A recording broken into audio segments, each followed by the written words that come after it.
Journée internationale de sensibilisation à l'autisme d'être une première pour notre association Amis Autistes.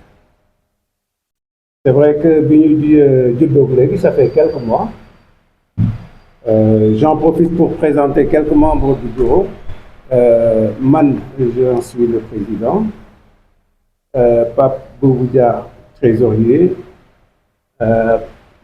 Pape Malo Gueye mooy secrétaire général.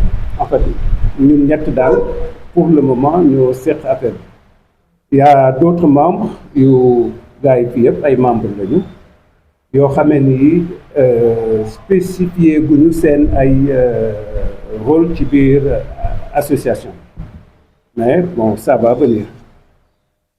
Li tax ñu def journée bi nag mooy comme il fallait démarrer et il fallait démarrer par quelque chose.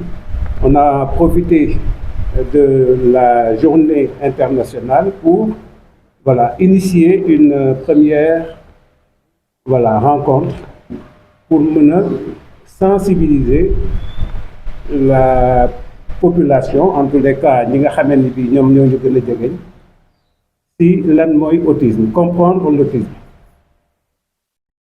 Voilà, pour comprendre l'autisme nag dafa am ay éléments yu ko wër. Pathologie yi nga xamee ni bi moom la ñu doon tenir ci autisme léegi affaire yi dafa évoluer. Dama prévoir woon pour ñu mën a def ay vidéo projection pour wan leen davantage d'informations pour mën leen expliquer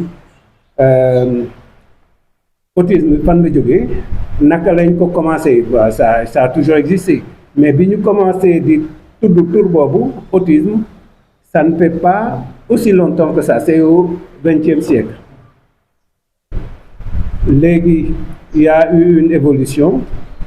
Il y a ce qu'on appelle DSM-5, c'est un manuel de classification, un manuel américain. Ñoom ñoo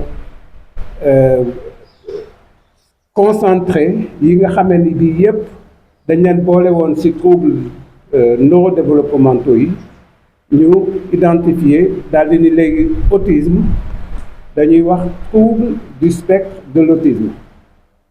Pourquoi trouble du spectre de l'autisme? C'est extrêmement vaste. Amul ñaari autiste yu niru. Autiste bu nekk ak sa spécificité ak sa ay particularités. Ça va nag des gens. Maintenant, on ne distingue plus les autistes par ay Asperger, par yenn li ñu leen daan identifier au début. Léegi ñu ngi leen di déterminer si simplement si niveau gravité bi. C'est-à-dire si niveau capacité nit ki à être autonome. Est-ce que autiste bi autonome la ou bien est-ce qu'il a besoin de beaucoup d'aide? Moom la ñuy wax niveau de sévérité. Léegi je vais y arriver tout à l'heure.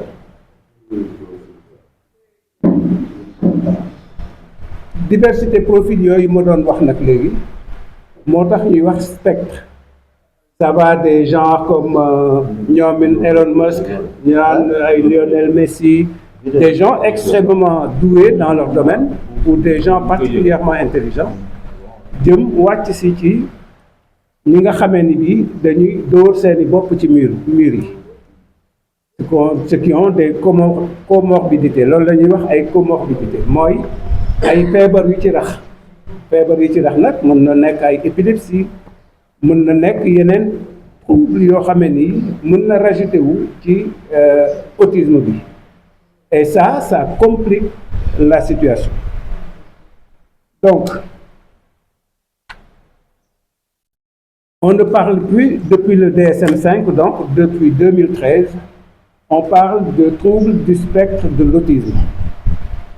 Même si ça a été controversé, danañ ci ñu bari, bon, scientifiques notamment, dont j'ai parlé tout à l'heure, qui date de 2013, innove en classant les TSA, c'est-à-dire le trouble du spectre de l'autisme, selon le besoin de soutien, selon li xale bi nit ki soxla. Est-ce que dafa soxla niveau 1, est-ce que dafa soxla un soutien simple? Est-ce que dafa soxla niveau 2 un soutien important? Ou bien niveau 3, est-ce que dafa soxla un soutien très important? Ça veut dire que sans cela, il n'arrivera pas à faire ce qu'il doit faire.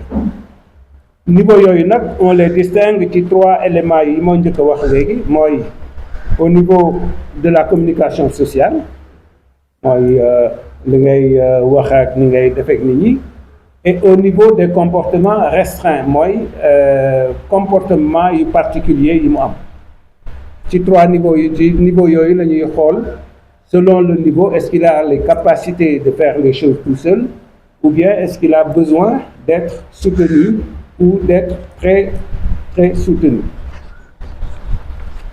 Ce qui nous amène aux particularités sensorielles, c'est-à-dire depuis le DSM-5, les particularités sensorielles comme critères de diagnostic.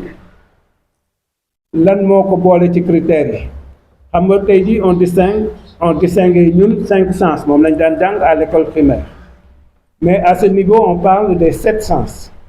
Les 5 sens que nous on connaît déjà, la vue, l'ouïe, l'odorat, etc., le toucher et compagnie. ñu yokk ci 2 autres sens mooy la proprioception et le sens vestibulaire. Voilà, proprioception et vestibulaire, ñaar yooyu, c'est-à-dire que vestibulaire en ce qui concerne le mouvement, j'ai besoin de bouger, de me sentir, et la proprioception, c'est-à-dire le sens du pardon, le sens de ni may defee par exemple bëgg est-ce que damay bëgg di juutal sama bopp, damay bëgg di def yenn mouvement yi ah mouvement yooyu. Quand je me couche, je sais que je suis couché quand je suis debout. Même soo duggee avion, gis nga avion bi suy décoller toujours da nga koy sentir. Et c'est sens boobu proprioception mooy tax ñuy sentir lu mel noonu. Le sens vestibulaire, c'est le mouvement, le sens du mouvement. J'étais aux 5 sens. On parle d'hypersensibilité et d'hyposensibilité. Hypersensibilité, moi, xale bi, ici on parle de jeunes. Xale bi toog, par exemple, lumière bi, il est hypersensible. Quand il y a de la lumière, daf koy déranger. La lumière du soleil, la lumière, quand on met trop de lumière, daf koy déranger. Quand il entend beaucoup de bruit, par exemple le bruit du ventilo, mën na ko perturber, daf koy déranger parce que daf koy dégg bu fort plus que ñun ñu ordinaire niñ koy déggee. Loolu mooy hypersensibilité bi, et ça touche tous les domaines des sens. Ak hyposensibilité bi mooy faiblesse, c'est-à-dire que les sens sont plus ou moins permis. Les canaux sont ouverts. Dans l'hypersensibilité, dans l'hyposensibilité, les canaux sont fermés. Ça veut dire quoi? Ça veut dire que je demande quand il y a de la lumière, ça ne suffira pas, j'en demande davantage. Quand il y a quelqu'un qui parle, j'ai besoin qu'il parle plus fort, etc. Ça veut dire que donc, mes canaux sont faiblement ouverts, contrairement à celui qui est hypersensible, dont les canaux sont complètement ouverts.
dépend de son environnement. Donc su dee yaa ngi yore sa doom sooy foo moom lu gis ni il ne te calcule pas soo ko joxee dara par exemple pour mu téye ko le reste dafay du ko nangu téye c'est des signes qui peuvent attirer l'attention.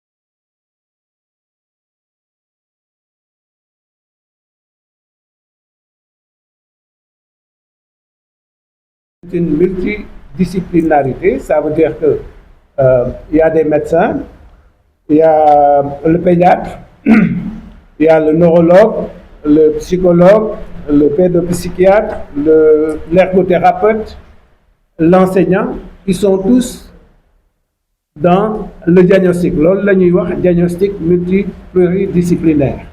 Ça veut dire que man kenn mënuma def diagnostic. ñaari nit mënuñu def diagnostic y a toute une équipe ñoom ñooy def diagnostic daal di ni kii kat dafa autiste wala autiste lan mooy différence suñu fii ak dëkku Europe yi parce que là-bas il y a une prise en charge si un enfant est diagnostiqué automatiquement il est pris en charge par l'État automatiquement mais compte tenu du nombre de demandes ça peut prendre du temps avant que ñuy àgg ci période où ngay mën a am professionnels yi pour ñu diagnostiquer. Ça peut aller de 1 an à 2 ans. Il y a des personnes qui ont été diagnostiquées à 10 ans, d'autres à 15 ans, d'autres à 20 ans. Am na ñoo xam ne ñi moi j'ai une connaissance moom dem na ba am pratiquement plus de 30 ans ñu koy doog a wax ni ko elle était autiste. Donc mais fii c'est plus compliqué parce que fii j'ai vu plus ou moins que ñi am tuuti moyen ñooy gën a mën a toppatoo seen ay doom parce que mën nañ leen dugal ci ay école inclusive que ñi nga xamee ni bi amuñu moyen ki amul moyen yóbbu doomam ci fii école bi fii nga xamee ni bi y a 70 élèves dans la classe amul kenn ku toppatoo xale bi te xale bi il a besoin d'être soutenu su dee en France la day am un adulte bu koy accompagner fii amul kenn un enseignant qui a 70 élèves ne peut pas s'occuper d'un élève qui est en difficulté donc ñi am moyen nag ñoom ñooy toppatoo xale yi nga xamee ni bii dañu am ñoom daañu mën a pay yóbbu seen ay doom ci centre spécialisé wala comme fii aujourd'hui am na le CRA qui est à Maristes l'éducatisme ñoom daañuy toppatoo parce que y a des professionnels yuy toppatoo xale yi mais bu nga am moyen boo mën a fayee su dee amuloo prise en charge je reviendrai tout à l'heure si ñun suñu association bi lan moo tax ñu créé ko parce que c'est pour soutenir effectivement ñi nga xamee ni bi c'est des laissés pour compte ñi nga xamee ni bi amuñu moyen moo tax ñun dañuy jéem a fexe ni ñu amee moyen pour jàppale ñi nga xamee ni bi amuñu moyen parce que ñooñu ils ont aussi besoin d'être intégrés d'être inclus voilà. Le doyen li mu wax ni c'est une question même qui est venue à son heure parce que est-ce que en étant réuni là ça permet de mieux expliciter le thème parce que boo ko rapporté ak exposé bi nga def pour éclairer ko ça permettra à l'auditoire de mieux comprendre lan mooy autisme de mon point de vue l'autisme du sax situation handicapante physique. Est-ce que vous demandez des questions? On peut être normalement physiquement et être autiste. Il a évoqué cas où Lionel Messi. Lionel Messi amul handicap. Amul handicap physique. Donc loolu c'est pour répondre parce que ñi nga wax léegi bokk na ci genre xale yoo xam ne dañuy nekk ci kër lompoñ du ñu mën dara bokku et cetera. C'est pas forcément ça. c'est-à-dire que mën nga nekk autiste normal mel ni man wala Souleymane mais fekk yow tu es différent des autres à travers le comportement.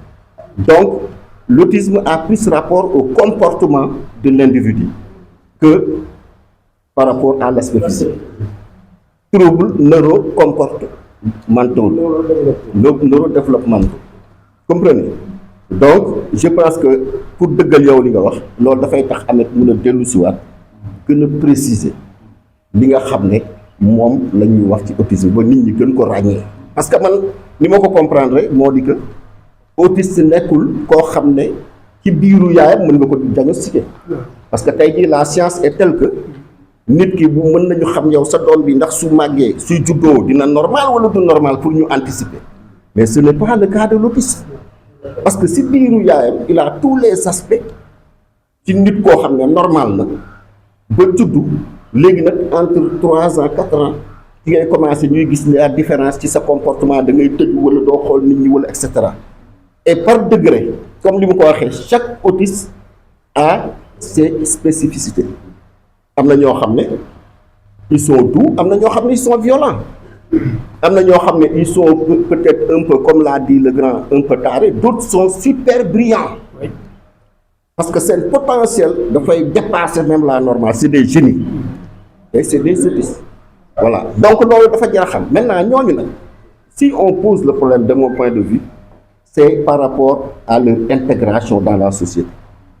Parce que bala ngay mën a bénéficier ëllëg wala faire bénéficier les autres de ton potentiel faudrait que yow nga am foo jaar moment bu nga nekkee xale bu ba ngay nekk nag war nga dem école et cetera. Mais la difficulté apparaît déjà même dans ci côté socialisation parce que xale boo xam ne mënul bokk ak ay moroomam jàng mais kooku quoique sax mun na nekk ku brillant mais amoo foo dugal sa doom parce que soo ko dugalee maître bi muy expliquer moom mu ngi dem ca ci leneen di tëb wala mu song ñeneen di xeex ak ñoom wala mu abandon wala du communiquer du participer loolu mooy difficulté bi aujourd'hui dans nos pays et mooy li Ameth wax nii c'est juste pour résumer par rapport à ma compréhension que on doit maintenant trouver ay solutions pour ñooñu ñu mun leen socialiser au même titre que les autres c'est-à-dire ñu mën leen boole ci société bi jël leen en charge ñu am les mêmes droits di ci jouir les mêmes droits que les autres qui vont à l'école,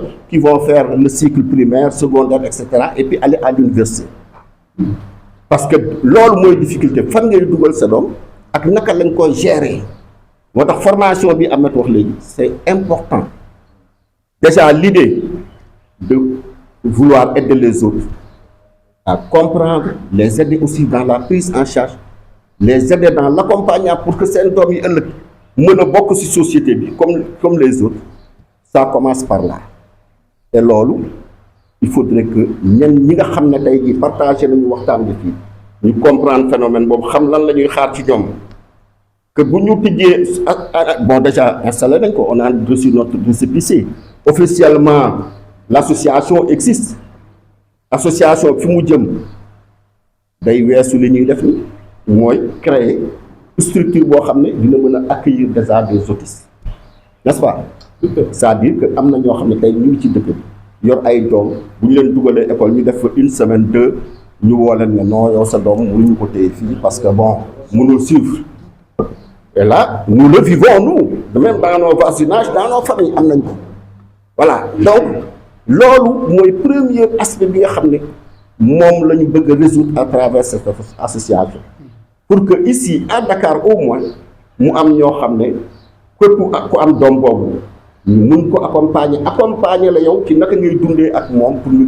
ngeen comprendre pour xale bi mën a jouir de ses droits et demain nekk un citoyen modèle comme tout le monde voilà donc c'est ça qui est envisagé et loolu dina am ay formation yu ciy am formation yoo xam ne Ameth mooy maître d'œuvre bi parce que Ameth bii toog fii li muy def nii c'est pas banal la Ameth a fait beaucoup de formations sur l'autisme man mii sax il m'a poussé je suis un mauvais élève à suivre bon mais de toute façon damay bokk ci formation yi quoi gën a jàng mais yéen ñëpp opportunité yooyu bu leen ko raté parce que ku nekk fii mën nga am doomu autiste wala nga am mbokk bu ko am te même soo ko amul yàlla boo ko am wala soo koy am na nekk comme Lionel Messi comprenez parce que c'est pas mauvais d'avoir maanaam exclusion boobu dañuy bañ on dit qu'ils ne sont pas voilà l'homme le plus riche du monde comprenez donc c'est pas mauvais en soi d'avoir benn enfant autiste mais mu nekk ci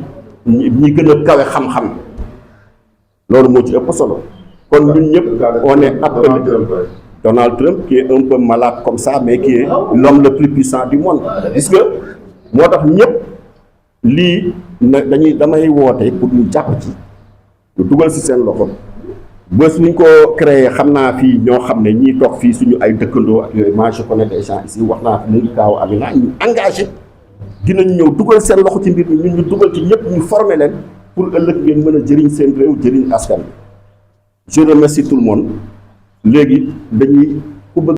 waaw di rafetlu toogaay bi di wax toogaay yu am njëriñ la parce que lii ci développement la bokk rawatina am na envisagé benn association boo xam ne fii Dakar lay basé wu man damay gën a ñaax nit rek lu mel nii soo ñëwee assister ko soo paree gën na nga sensibiliser moom mooy premier acte bi nga war def xamal nit yi kat parce que genre formation lañ nekk tey soo xoolee séminaire la soo génnee ñenn ñu ñëw woon nga mën leen mais lii laa defi woon lii laa demoon déglu ji naka te lii kat am na njëriñ ñun xamuñu ko woon bon concernant sama question mooy man dama ne est-ce que autisme mën nañ ko faj bu mu wér di loolu laay demandé ndax dina wér wala day nekk à vie question boobu rek laay posé.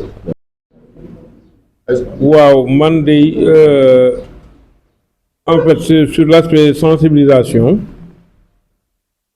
parce que c'est des choses rares des pathologies rares que les gens vraiment connaissent et entendent et vraiment ne s'y prêtent même pas attention ces pathologies-là ne s'y prêtent pas et or ça peut créer des dysfonctionnements socio-économiques, sociologiques, des dysfonctionnements un peu partout parce que l'absence de prise en charge ou la méconnaissance de prise en charge qui pose problème dans nos milieux traditionnels. Parce que Ahmed l'a un peu brossé, parce que nous gérons plus de subjectivité par rapport à la prise en charge. Et donc, qu'est-ce qu'il faut faire maintenant? Donc ça, c'est le premier point. Le deuxième point, c'est concernant l'association.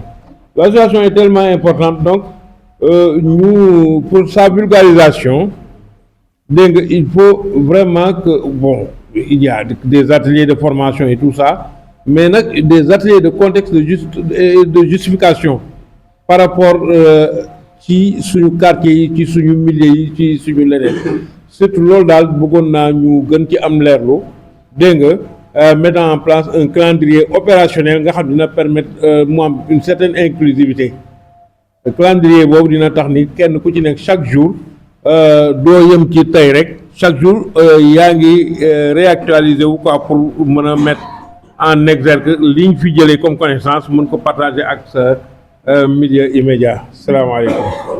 Est-ce que l'autisme se soigne? Non, l'autisme ne se soigne pas, ça ne se guérit pas. Autisme on l'est à vie. Non amul du feebar bu ñuy faj daal mais par contre ce qu'il y a mooy autisme bi am na ay compétences yu ko manqué am na ay déficits yoo xam ne ni en y travaillant on peut les améliorer. Ça veut dire que mën nañu yokk ay compétences am mais mën nañu wàññi autisme moom on l'est à vie voilà.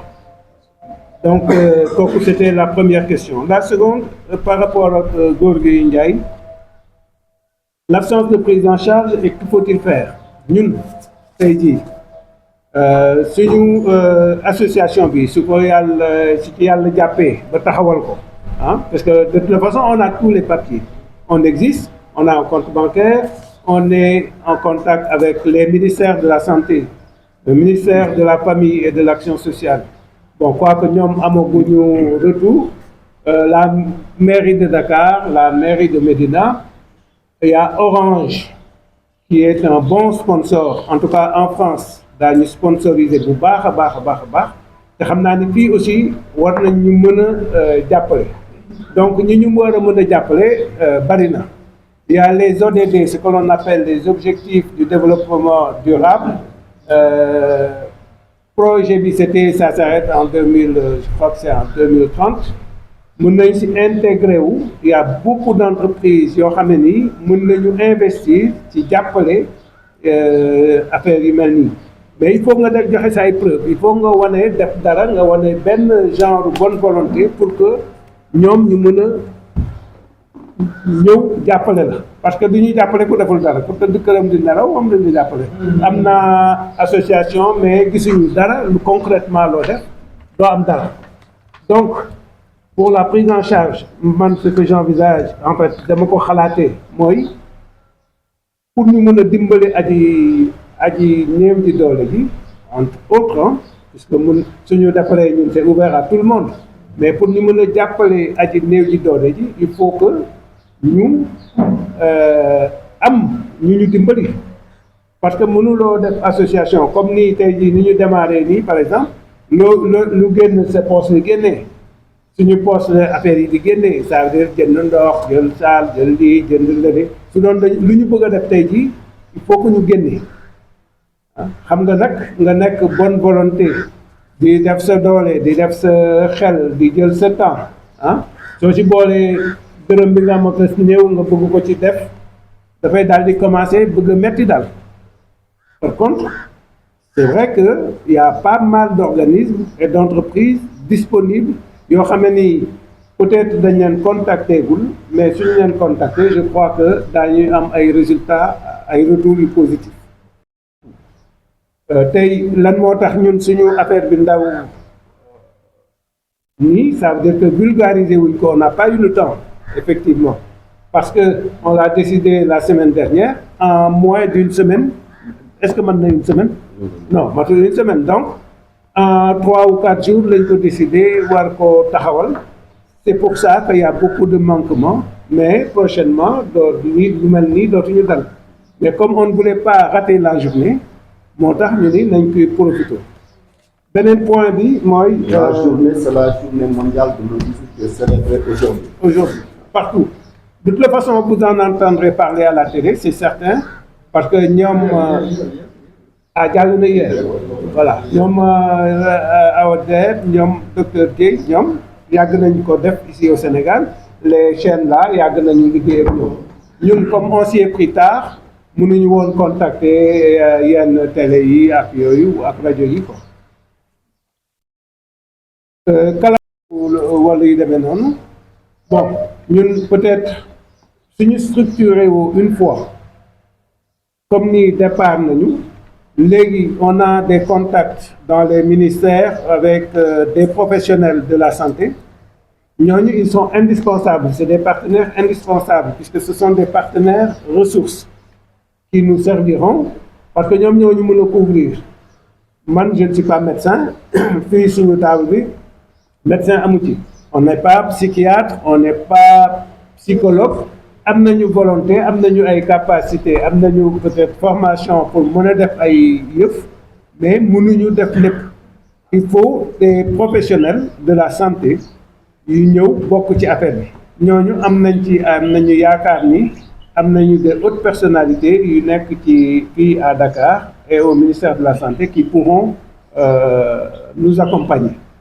calendrier bi nag bon ci loolu la mën a dépendre quoi suñu defee à partir de la semaine prochaine dina am retour par rapport à nos rencontres avec les autorités sanitaires en tout cas fii ci à Dakar pour mën a xool lan nañu mën a tëral et puis on a un second problème on n'a pas de local on a envisagé ça n'a pas abouti hein am na benn projet benn local bi ñu proposé mais dafa xaw sori pour ñun ñu nekk fii face Mbao la non Mbao cité des enseignants à Mbao am na benn kër buñ mën a jox foofu c'est disponible suñu bëggoon commencer foofu mais pour déjà ñun suñu vulgarisation fii la ñun fii ñëpp ci secteur bi la ñu nekk wala soriwuñu fii soo bëggee yóbbu yëf yi Mbao soo moytul da ngay wét ba pare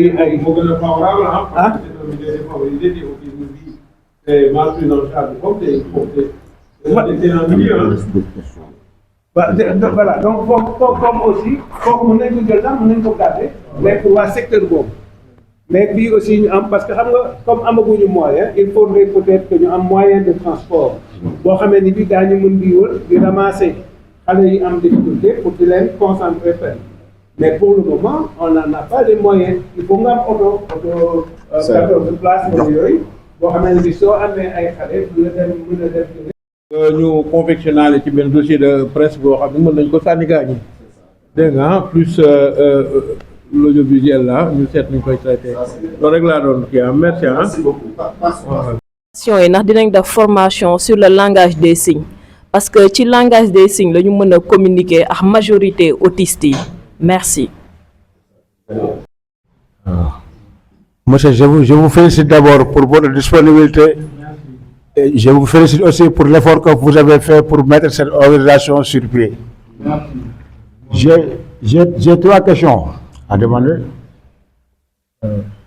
Tout à l'heure, vous avez signifié, vous avez défini sur votre 3e point que l'autisme ne veut pas de lumière, ne veut pas aussi de soleil. Donc, si on voit très bien, l'autisme leur a atteint dès leur naissance. Donc pour éradiquer ce phénomène, donc, il faut se rapprocher des districts sanitaires, les grands districts sanitaires qui existent dans notre pays. Ça veut dire on a des crèches. Après la parenthèse, après cette parenthèse, moi j'ai vu quelqu'un, il a mon âge, il a fait à crèche 8 ans à crèche sur une petite caisse pour retrouver sa santé et insérer la société et vivre pour son avenir. Ici à Bandao. L'autre question, pourtant, il y a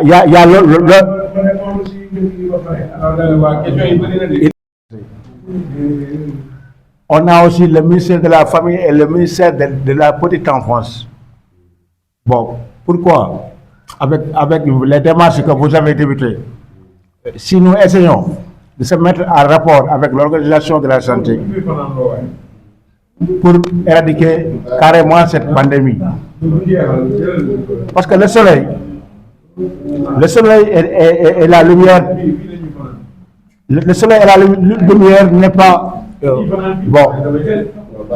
Alternative améliorée. Communication alternative améliorée, ça veut dire quoi? Ça veut dire que simplement, les enfants, mooy xam nga langage des signes sax ki koy mën a def mooy ku mën def signe. Il y a des gens qui ne peuvent pas faire des signes. ñi nga xam ne bii ñu ngi ci chaise des tétraplégiques wala yu demee noonu, des gens qui n'ont aucun moyen de faire le geste pour mën a wax. Parce que dans le langage des signes, il faut nous signer. C'est-à-dire que le langage des signes, au début, c'était pour les sourds ou malentendants. Maintenant, si effectivement on peut l'utiliser dans le cas des autistes, ce qui est possible, parce que si on entraîne la personne autiste à comprendre de présence. Moi, autiste boo xam ne il est à la fois autiste et sourd. Parce que le langage des signes est destiné à cette catégorie. conférence bi lañ nekk. waaw conférence bi lañ nekk. Donc, j'avais, il me semble, j'avais un peu compris. Donc, pour la formation, nous, bon, moi, je ne suis pas spécialiste du langage des signes, donc, mon c'est des formations. Mais, effectivement, si on est subventionné, nous devons organiser des formations en groupe de gens à l'étranger. Parce que, par exemple, c'est des formations qu'on peut faire à distance. Mais c'est des formations payantes. Formation autisme, ce qu'on appelle le certificat national d'intervention en autisme, hein, qui est un certificat qui permet effectivement à la personne de pouvoir travailler de manière convenable avec les autistes. Mais entre 2 000 et 4 000 euros. 2 000 et 4 000 euros. Ben, si tu dis les 4 personnes, ça fait combien? C'est excessivement cher. Donc, loolu dafay kii mais mën na nekk su dee def ay formation langage des signes moi je ne suis pas un spécialiste ce dont je suis capable mooy a priori maintenant mën naa def formation yi nga xamee ni bii ñu ngi ci samay compétences ah c'est-à-dire que yenn domaines yu ci bari mën naa ci def tuuti formation mais su dee dañu bëgg des formations approfondies ou diplômantes ou certifiantes mais en ce moment moi j'ai des possibilités en Europe ou au Canada wala yu demee noonu trouver des formateurs qui sont qualifiés pour ñu defaral ñu des formations à distance ici c'est quelque chose de possible. J'ai demandé au CRA ñoom Awa Dieye madame Awa Dieye nee na ma ñoom seen centre ils ne prennent en charge que leurs membres c'est-à-dire les professionnels qui sont dans le centre wala les familles qui sont inscrits chez eux donc ñi nga xamante bi ñu ngi fii ils sont exclus léegi man ce que je peux faire mooy comme ni ñu def tey xam nga tey jii c'est une sensibilisation c'est pas une formation c'est une sensibilisation mais la prochaine fois qu'il y a une formation il y aura les éléments qu'il faut pour que ñu am ay polycope am ay vidéoprojecteur am tous les éléments pour que nit ñi mën a accéder à la connaissance tey waxtaan la woon rek quoi pour waxtaan ci affaire autisme voilà. turam ak santam di leen jaajëfal ci seen teewaay di rafetlu nu ñu toogee ci di ñaan yàlla yëf yi ful jëm ca kanam waaw question bi may posé nag mooy puisque ci intervention Ahmed dafa wax ne autisme mën na doon héréditaire soit ci yaay ji wala ci papa ji benn question deuxième question bi mooy autisme pourquoi ñi xale yi am trisomie 21 bu seen yaay nekkee en état de grossesse médecine bi mën a détecter déjà que ni kii xale bi bu màggee trisomie 21 la yore loolu mooy sama question pour xam naka la mbir mu demee bi médecine bi ak science bi fi mu toll léegi je pense que avec le temps où bon war nañ mën a daal détecter xale bi nekk ci biiru yaayam léegi mën nañ xam ban genre feebar moo ko mën a gàllankoor à l'avenir jërë ngeen jëf merci beaucoup.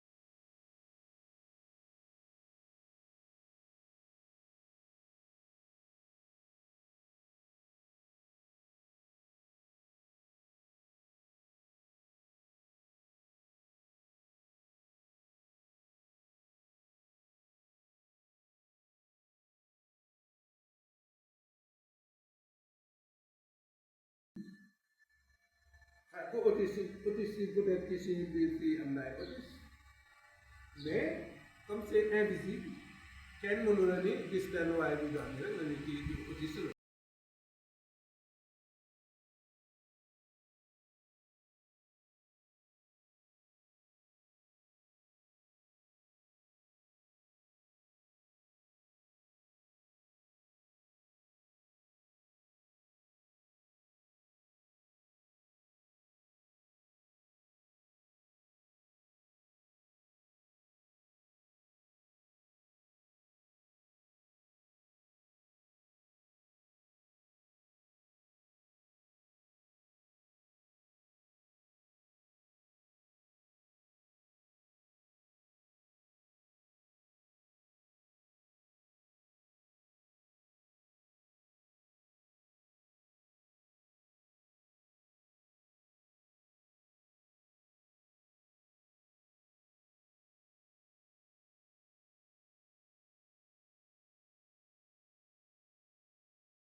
Il y a une dame qui travaille ici, qu'on appelle docteur Guy.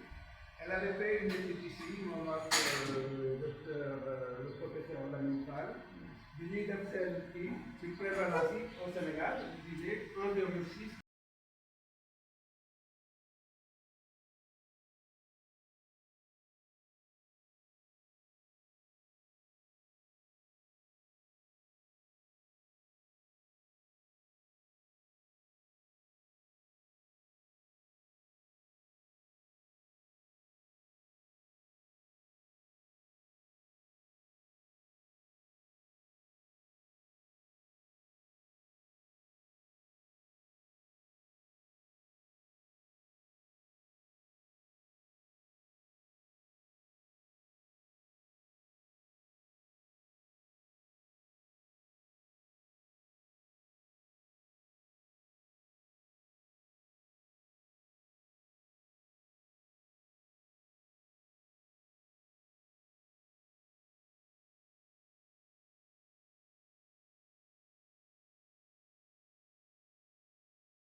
Monsieur, je vous félicite d'abord pour votre disponibilité.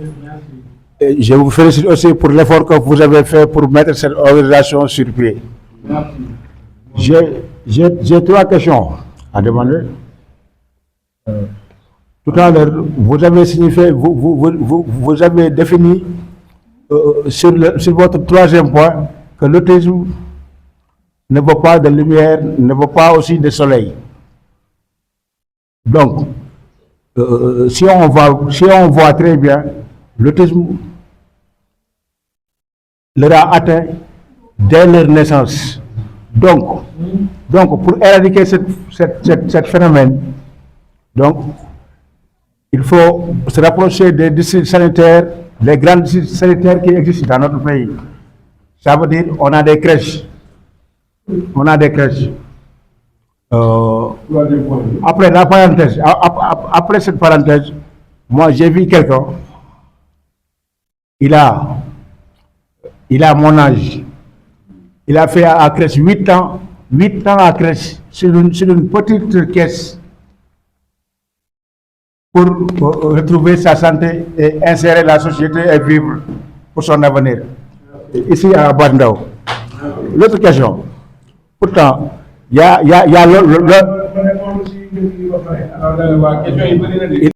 accueillir des adultes, par exemple, qui sont autistes, mais qui viennent travailler ou apprendre à travailler, à être autonomes pour accéder au travail avec nous. Voilà, donc, et puis pour terminer, toute discussion politique, syndicale ou religieuse sont exclues. Interdit. Il y a un mot, j'aimerais bien